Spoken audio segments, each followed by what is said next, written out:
Hello and welcome to India's World. The attempted coup in Turkey failed because people poured into the streets to defend democracy. They did not want the military to take over again for the fifth time in Turkey's history. However, now there are doubts whether the failed coup has strengthened democracy in Turkey or weakened it. Even before the attempted coup, President Recep Tayyip Erdogan has been accused of trying to dismantle Turkey's fragile democracy. He had ordered the arrest of journalists who criticized him, closed down the country's largest newspaper, Zaman, and sought greater presidential powers in a parliamentary democracy. The coup attempt has given him an opportunity to further tighten his grip on power.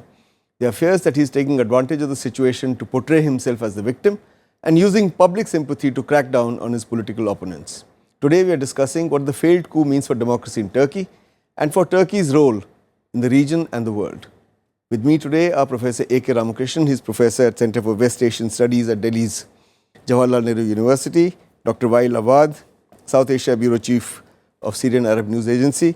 And we have with us Ambassador K.P. Fabian, a distinguished diplomat. He has served as India's ambassador to Italy and has been posted to several Indian missions, including Iran and Qatar. He has also served as Joint Secretary in charge of the Gulf in the Ministry of External Affairs. I welcome you, gentlemen, to this discussion. Professor Ramakrishnan, let me begin with you. Do you think that President Erdogan is destroying the very democracy which the people defended with their lives by coming out on the streets and climbing onto tanks and pulling soldiers out of those tanks? After all, he's declared a state of emergency, he's arrested hundreds of soldiers, he's suspended judges, bureaucrats, he's removed journalists from service, thrown them out. He's thrown out academics and teachers. I mean, there's a massive purge going on. So is he destroying Turkish democracy or is he rebuilding it? Democracy has always been on a fragile ground in Turkey. The history of military coups that you've mentioned and the whole institutions of democratic transformation of any society has not been fully well grounded. So Erdogan has been showing tendencies of asserting his power over democratic institutions for quite some time.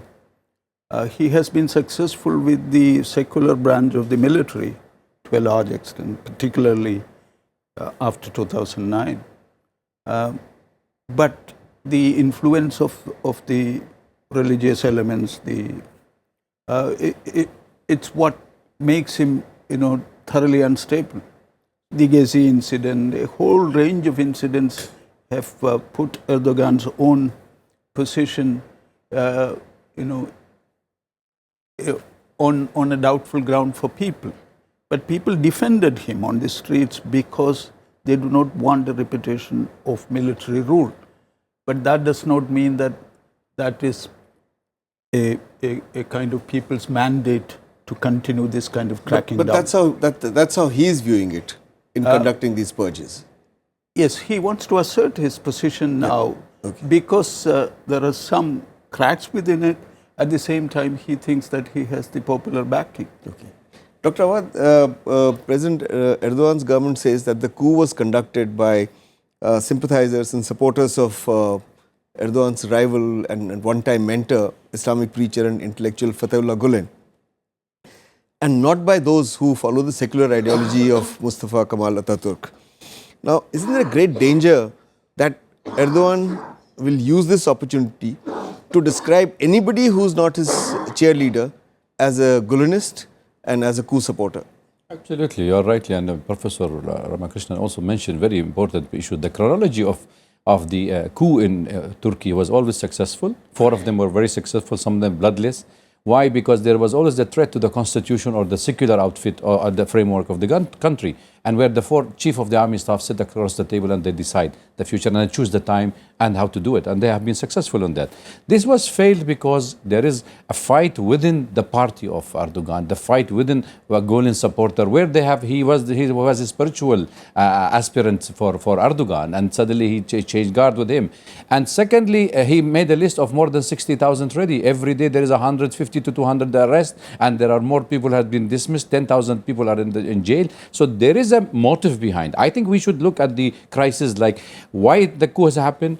and why the coup has failed, and what is the scenario. That is the picture we should look at it. The coup failed because of many reasons, that Gulen might have been ill planned and ill timed, everything gone and not in their favor, and maybe they didn't want this to succeed. Could be a false flag, because people saying could be that Erdogan wanted to rein the power in the constitution, he failed in the election, then the changes happen in his foreign policy toward the region, have made these Islamists against his policy, and the secular people and the Kemalist people in Turkey stayed at home. So we had seen only supporter of Erdogan in the street and the army, which were the defectors. Okay.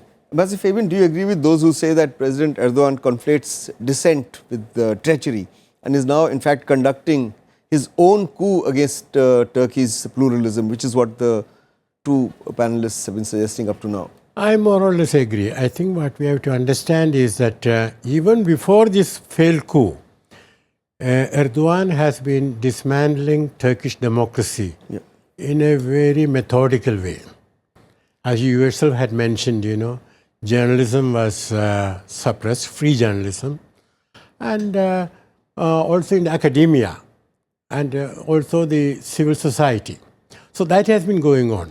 But what has happened is that because, I would say the majority of Turkish people did not want a military coup, he has very cleverly made use of their opposition to the coup to facilitate his own concentration of power in himself.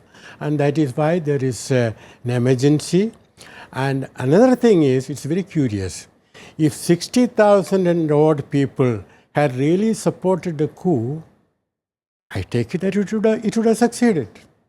Absolutely. So, Professor Ramakrishnan, does President Erdogan now want a constitution which will convert his presidency into an executive presidency de facto? Not necessarily by changing the system, but by bringing in legislation which increases presidential powers. And do you think the coup has made it possible for him, or this failed coup has made it possible for him to do that? Whether he has attained that power or not, the trend was like that from the very beginning of AK Party rule. And his own positioning with respect to, for example, the earlier foreign minister, you have seen the tussle between them over a period of time, tussle with Gül. All these were showing a tendency of assertion of power so that he has full control over the system. And that kind of constitutional changes he would very much like to see. The problem was that the opposition from the traditional secular elements, both within the military and in public politics, that was preventing him. But this time what happened, because of the military coup, even the secular elements came along with him. What will happen now is that the rift will again come into the open, because it's not the kind of democracy that people want. And therefore, those pulls and pressures, whether that will be contained by his assertion of power, and with that kind of complete control of the system. That's what. So it remains to be seen whether he'll be able to do this. It remains to be seen. We need to take a break at this point. We'll be back again with this discussion in a bit. Stay with us. Don't go away.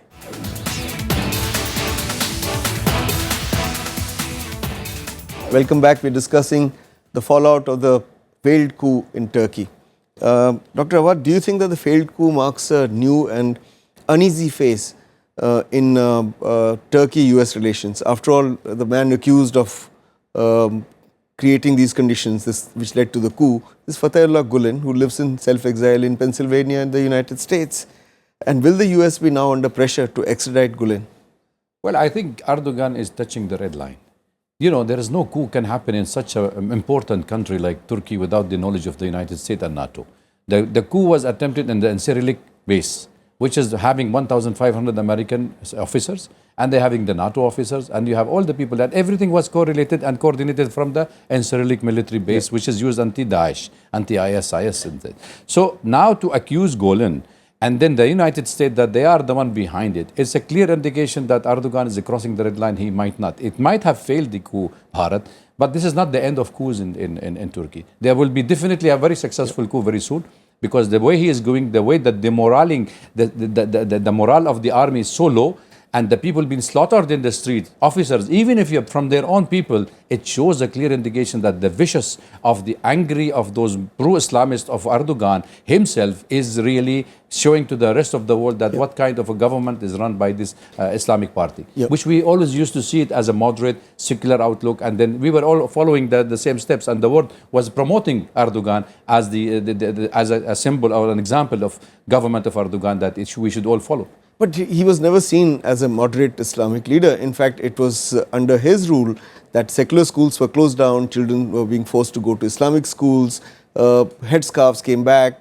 The wives of political leaders who were never seen wearing headscarves started wearing headscarves. But I'm saying, so I only differ with you in saying that he was seen as a moderate Islamic leader. He wasn't. He was seen on a slippery slope. He is the supporter, he is the Sultan of the Ottoman Empire. He has been looked at it like this. He removed the picture of Ataturk behind him. He put Muhammad al-Fatih, the last empire, behind him, and he took the oath. It is a clear indication that the man has a personal ambition. But what I'm saying is, when the secular constitution of Turkey is a threat, believe me, the army will step in and make sure he will go. He'll be now, Ambassador Fabian, it's very interesting that Dr. Awwad mentioned the Incirlik air base in southern Turkey, which is being used by US forces to attack ISIS in Syria and the other areas they control. Now, could the inability to find a common ground on what to do with Fatehullah Gulen jeopardize US operations against ISIS from Turkey? I doubt it, because Erdogan knows that by asking for the return of Gulen, he sort of has a domestic advantage. People will support him. Oh, he can ask the Americans, he can stand up to them. And even parties which do not want to support Erdogan in such matters will be forced to support him. But I doubt whether US will find it easy to send this old man, he is 75, Gulen, back to... Yeah, he was born in 1941. So, to send him back to Turkey, because United States would insist on evidence. But Erdogan's position is that, and he made it very clear, look, we have an extradition treaty. So far, whenever you ask me to extradite anyone, I've done it. I never asked for evidence. Now, you have to do the same thing. So, I don't think it's going to work, but he may not get Gulen back, but he will derive enormous domestic advantage by asking for that. Okay. But you're suggesting that it will not affect operations against ISIS? I don't think so. Okay. Because, I mean, basically, Turkey cannot take an anti-US position for too long. Okay. Now, let's move to Russia. Could a breach in the US-Turkey relationship weaken NATO's attempts at isolating Russia? Could Turkey move beyond the NATO framework of confrontation with Russia in Europe and West Asia? Russia is much well placed now after everything, whatever they've done in Syria and the problems with Turkey. And Turkey was going out of the way to woo Russia again because of that plane shooting incident and everything.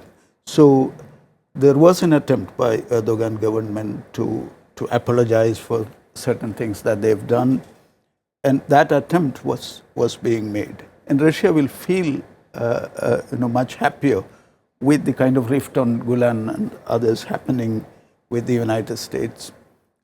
With the US, I think there is an element of tension on this issue. There's no doubt about it. But as Ambassador Fabian was saying, in the long term, because of NATO and other things, whether Turkey can move out of it, that's or detach at any level with the United States, that's not going to come forth. But even having that kind of a tension is advantageous for Russia to have a much bigger say in the affairs of the region. So, Dr. Awwad, given that Erdogan has apologized to Putin for shooting down their fighter jet, etc., do you think post the failed coup attempt, Kremlin can now maneuver Turkey in a direction where Russia's interest in Syria and Turkey's interests in Syria start converging? Well, there was some reports of the underground diplomacy that has been working before the attempt coup. In fact, even Erdogan have made a call to Putin immediately called him, and then you had Iran in the picture calling Erdogan and giving him a support. And the other story theory, which is floating now with the conspiracy on all in the Arab world, that the attempt coup was American creation, but they foiled it on him by shooting down 25 helicopters that they were taking part in the activity. F-16 protected him, and then the chief of the coup main actor is he was a military attaché in Israel when he was in the military attaché of Turkey there. So there are lots of things to talk and the complicity of the situation in Turkey. But I think at the moment, what we should concentrate is about his policy toward the region, where he starts saying, giving that good good discuss feelers. that. So my question to you was that will his attitude to Syria change? Haven't Well, we already seen an because indication? he's already saying that, okay, we will speak to Assad, we will talk. His prime minister said it last time. And people saying that this coup was an attempt, why he is changing his policy towards Syria and toward Russia and toward Iran. So this could be another reason to look at the issues. I mean, the scenario is so wide to talk about it. Okay, all right. We need to take a break again at this point. We'll be back again in a bit. Stay with us. Don't go away. Welcome back. We're discussing the fallout of the failed coup attempt in Turkey.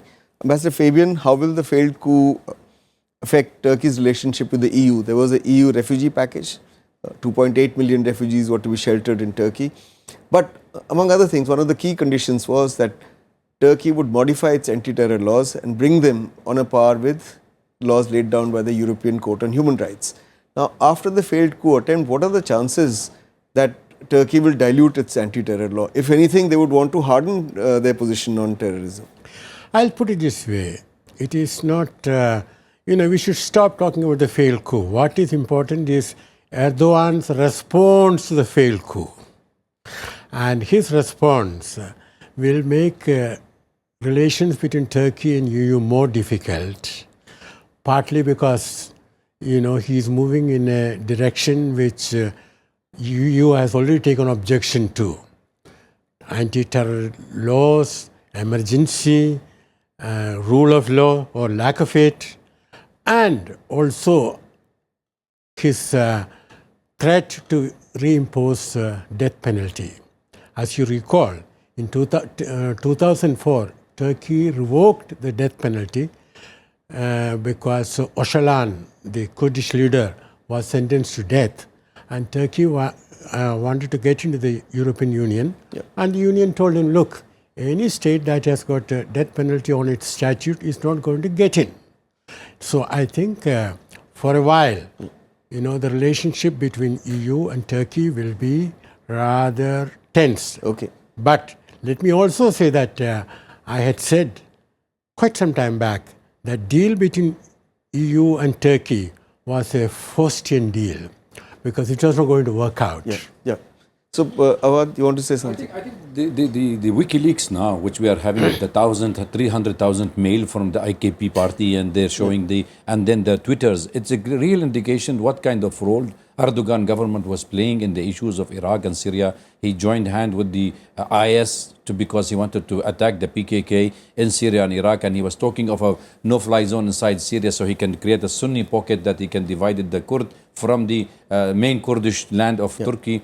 So all these issues have really raised to the issue of why he tried to use even blackmail Europe with the Syrian refugees that he suddenly opened and sent it. I think the wrongdoing in his foreign policy, maybe now he's feeling that he should be set across the table. Now domestic issue will definitely make him more busy inside rather than doing it externally. Okay, but before we go to issues inside, will the botched coup also have implications for Turkey's role as a stabilizer in the region or as a destabilizer in the region, as it has been in the past? I think it will have an impact on that because it cannot be, things as usual. And Turkey has to now look at several factors, and some level of concentration on internal matters at this point of time will give him some time to rethink about what happens. But it's thoroughly linked.